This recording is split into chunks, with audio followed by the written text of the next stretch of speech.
안녕하십니까. 매일 아침 조간신문의 주요 기사를 딱딱 풀어서 해석해 드리는 조간 딱풀 4월 5일 금요일에 인사드립니다.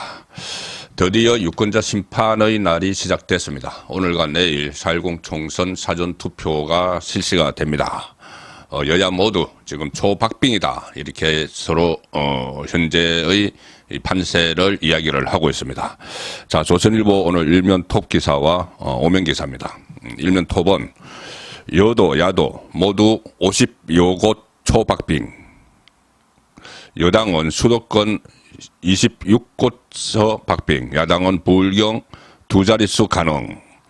자, 오늘부터 이틀간 사전투표가 진행이 됩니다.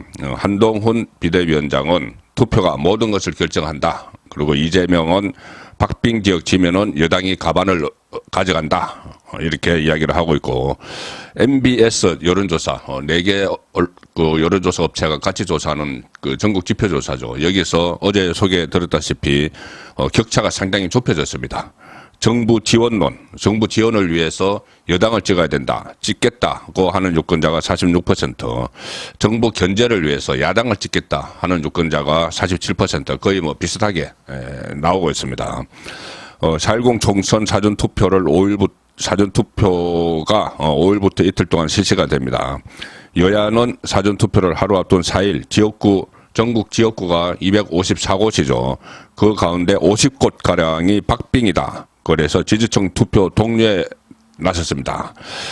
상당수 여론조사에서 일단 야당 후보가 선전하는 결과가 잇따르니까 이 여야 지지층이 낙관을 하거나, 그러니까 야당 입장에서는 낙관을 하거나 여당 입장에서는 낙담을 해서 투표를 포기하지 않도록 하려는 그 의미로 지금 박빙 지역이 많다 이렇게 이야기를 하고 있다는 해석입니다. 더불어민주당은 이날 우세 지역구가 110곳, 경합 지역이 50곳 이상이라고 판세 자체 분석 결과를 발표를 했습니다. 한병도 전략본부장은 선거가 목전에 다가서면서 양당이 결집해 경합 지역이 지속적으로 확대되고 있다 이렇게 이야기를 했고, 국민의힘은 55곳이 3 내지 4%포인트 격차 이내인 박빙 지역이다 이렇게 이야기를 했습니다. 정양석 선거대책 부위원장은 초박빙 지역에서 무너지면 개헌 저지선마저 뚫릴 수 있다 이렇게 우려를 했지만 이날 그 정 부위원장은 우세 지역구와 관련한 질문에 우세 몇 곳 이렇게 이야기하지를 않았습니다. 여론조사가 참 어렵고 선거 예측이 쉽지 않다 이렇게만 이야기했는데, 여당은 내부적으로 지역구 한 90석 90곳 정도를 우세로 보는 것으로 지금 알려지고 있습니다. 그래서 어제 제가 140석 플러스 알파라고 말씀을 드렸죠. 일단 현재 정황은 이 90석 정도가 우세 지역이고, 여기에 경합 지역이 55곳으로 보고 있습니다.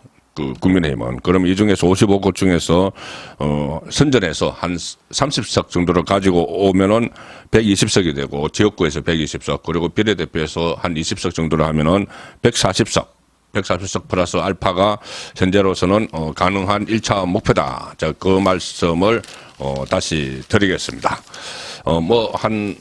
이제 5일 남았는데 5일 동안도 이 정황이 완전히 변할 수가 있습니다. 122석 걸린 최대 승부처 수도권에서는 4년 전에는 야당이 103석을 확보해서 대승을 거뒀죠. 122 중에서 103개를 가져갔습니다.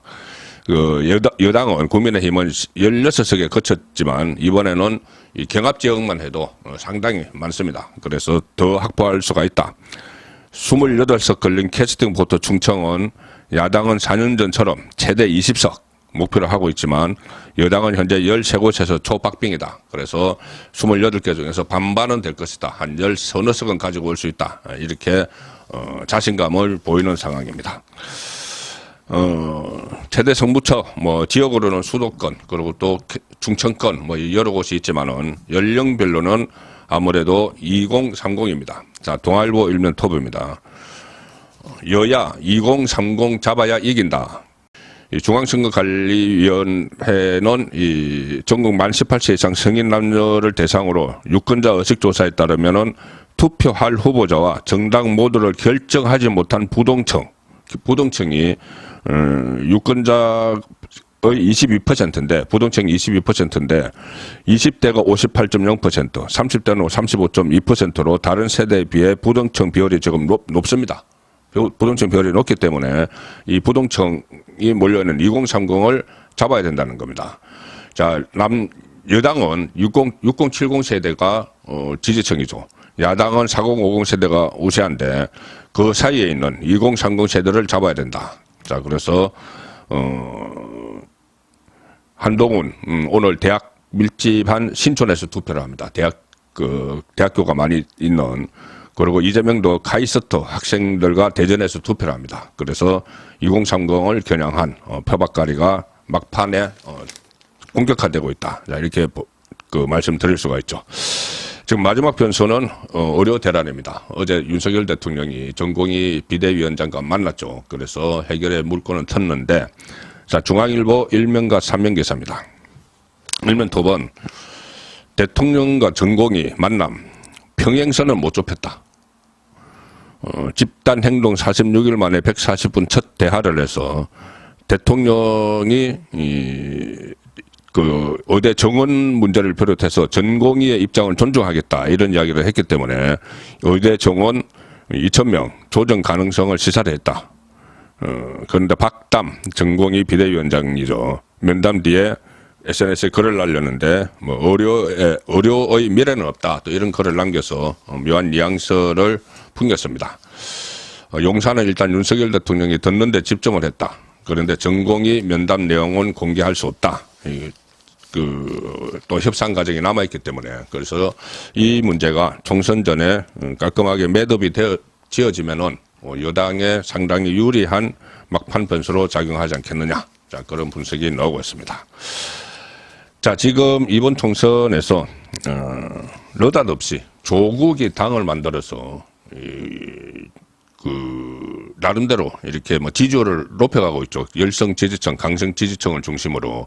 그런데 당을 날림으로 만들다 보니 여러 가지로 또 부적절한 그런 사람들이 당 안에서 활동을 하고 있습니다. 1번 기호 비례대표만 지금 내보내고 있죠.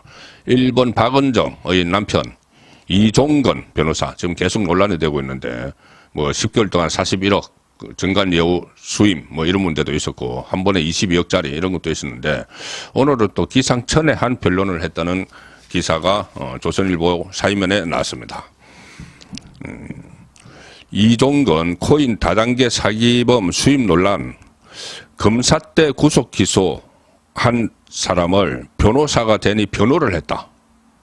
검사 때 다단계 사기로 코인 다단계 사기로 구속을 시킨 사람이 다른 범죄를 저질렀는데 거기에 또 변호사로서 그 사건을 수임을 했다는 겁니다. 자기가 구속시킨 사람의 또 다른 범죄를 수임을 했다.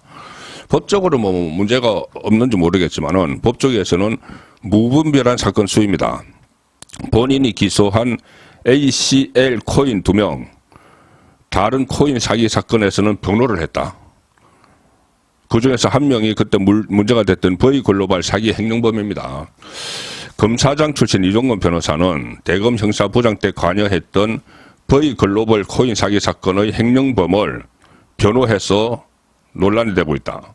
그런데 이 코인 횡령범 강모 씨는 이종건 변호사가 과거 수원지검 부장검사 때 또 다른 코인 사기 사건으로 직접 구속 기소했던 인물이다. 법조계에서는 대단히 부적절한 사건 수임이며 직업 윤리를 심각하게 훼손한 것이다. 이런 지적이 나옵니다. 이 변호사는 조국혁신당 비례대표 1번 후보 박은정 전 부장검사의 남편이죠. 다단계 사건 전문 검사 출신이면서 변호사 개업 후 수임료 22억 원을 받고 다단계 업체 휴스템 코리아를 변호한 것도 논란이 됐었죠. 그런데 이종건은 수원지검 형사사부 부장검사이던 2016년 6월에 ACL 코인 업체 회장 엽모 씨와 계열사 부회장 강모 씨 등을 구속 기소를 했는데 이들은 ACL 코인을 구입하면은 6개월 만에 5배 수익을 보장해 주겠다. 이렇게 해서 무등록 다단계 조직을 통해서 피해자 수백 명에게 58억 원을 받은 사기 등의 혐의를 받는데 엽 씨와 곽 씨는 각각 징역 4년 6개월, 징역 2년을 2017년 9월 대법원에서 확정을 받았습니다. 그런데 이종건 변호사는 사건을 직접 수사 기소한 주임검사였습니다. 그때 주임검사였는데 수원지검 형사4부는 엽씨와 각씨를 2017년 3월 사기 등 혐의로 추가 기소를 했는데 그때는 이종건은 형사4부 부장검사로서 추가 수사와 기소를 또 지휘를 했습니다. 이 두 사람에 대해서. 한 번은 직접 구속하고 한 번은 수사 지휘를 하고. 그러는데 이종건은 대검 형사부장 서울 서부지검장을 지낸 뒤에 퇴직을 해서 작년 3월에 개업을 했는데 이번에는 과거 자신이 직접 기소한 엽씨와 각씨를 의뢰인으로 다시 만난다. 각씨는 비해액 2조 원대 거의글로벌 코인 사기 사건의 범죄 수익 횡령범으로 작년 7월에 구속 기소가 됐죠. 이 변호사는 2021년에 대검 형사부장 때 수원지검이 이 사건과 관련된 지시를 내리기도 했는데 이 사건을 이 변호사가 수임을 했고 각씨는 작년 12월 보석으로 풀려났습니다. 이 각씨는 구속영장 실질심사에 나오지 않아서 체포가 되기도 했는데 도주를 했었는데 그런데도 보석으로 풀려났습니다. 증관예우 이런 것이 작동을 했기에 가능한 것이죠. 그리고 작년 6월에 엽씨는 경남 창원에서 다른 코인 다단계 사기 사건으로 구속 기소가 됐는데 상장 가능성이 거의 없는 코인으로 고수익을 보장하겠다면서 피해자 6,600여 명에게 1,100억 원을 받은 혐의가 적용됐는데 이종건은 엽씨가 기소될 때부터 사건을 수임했다가 작년 말에 사임을 했다. 자, 기소 단계에서, 이제 검찰이 기소 단계에서 이제 사건을 수임을 하면은, 후배 검찰이 잘 봐주겠죠.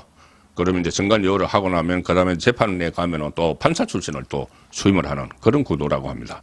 그런데 검찰 단계에서 자기가, 구속 기소했던 또 수사를 지휘했던 검사 시절에 그런데 그 사람들을 다시 그 변호사를 하고 나서 변론을 하는 그리고 이 피해자 쪽에 서겠다고 했으면서 계속 가해자 쪽에서 그에게 수임료를 받고 변론을 하는 자 그런 사람이 이종건이고 그 부인이 박은정 조국 비례대표 1번이죠.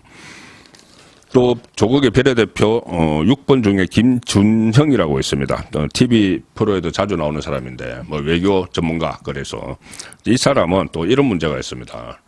조선일보 정치면 기사입니다. 국적을 안 버려도 됐는데 고교 조기 입학하려 외국인 된 김준형 아들. 국제학교 입학 요건 맞추려고 부득이하게 국적 이탈했다 이렇게 밝혔지만 해당 학교는 중3으로 입학을 택했다면 대한민국 국적을 유지가 가능했을 것이다. 고등학교에 조기 입학 안 하고 한 1년만 그 중3으로 입학을 했으면 대한민국 국적 유지가 가능했는데 아예 그냥 국적을 포기를 하고 고등학교를 갔다. 이게 문제가 아니고 그래서 국적을 포기한 진짜 이유는 그 다음에 병역을 안 하려고 병역 의무를 지지 않으려고 그렇게 했다는 거죠. 조국 혁신당 비례 6번 김준형 후보 아들이 미국에서 중학교 3학년 1학기를 마친 뒤 한국에 있는 국제학교에 고교 1학년으로 조기 입학하기 위해 한국 국적을 버린 것으로 나타났다. 앞서 미국 국적을 선택하면 국제학교 입학이 가능하다는 안내를 받았다 이렇게 주장을 했는데 조기 입학이 아니었다면 한국 국적을 유지하면서 국제학교에 다닐 수 있었다. 김 후보는 문재인 정부 국립외교원장을 지내면서 한미 동맹을 강하게 비판을 해온 사람이죠. 그런데 본인을 제외한 자녀, 배우자 전부 다 미국 사람입니다. 국적이 미국입니다. 자, 이런 사람들을 지금 줄줄이 이 비례대표 후보라고 내세워서 국회에 입성시키려고 하는 조국입니다. 자, 조국은 사실 그 2심에서 징역 2년을 선고받았죠. 그래서 법정 구속이 됐으면은 지금 이런 논란도 벌어지지 않았을 텐데 법원이 법정 구속을 안 한데 그 근본적인 원인이 있습니다. 자, 조선일보 오늘 오피니언면에 이런 기사가 나왔습니다. 논설실은 뉴스읽기 최원규 논설위원이 쓴 것인데 현직 부장판사, 요즘 판사들 웬만하면은 유력인사 법정 구속 안 하려 한다. 조국 불구속 실형 논란. 김명수 대법원장 때 예규를 개정을 해서 실형 선고할 때는 원칙적 구속에서 필요시하는 예외적 구속으로 수사 단계 구속 기준과 비슷해져 버렸다. 1심, 2심에서 선고를 받아도 재량 커진 판사들 법정 구속을 꺼려한다. 조국 법정 구속 안 한 것도 조국을 법정 구속 안 한 것도 이런 분위기와 무관치 않다.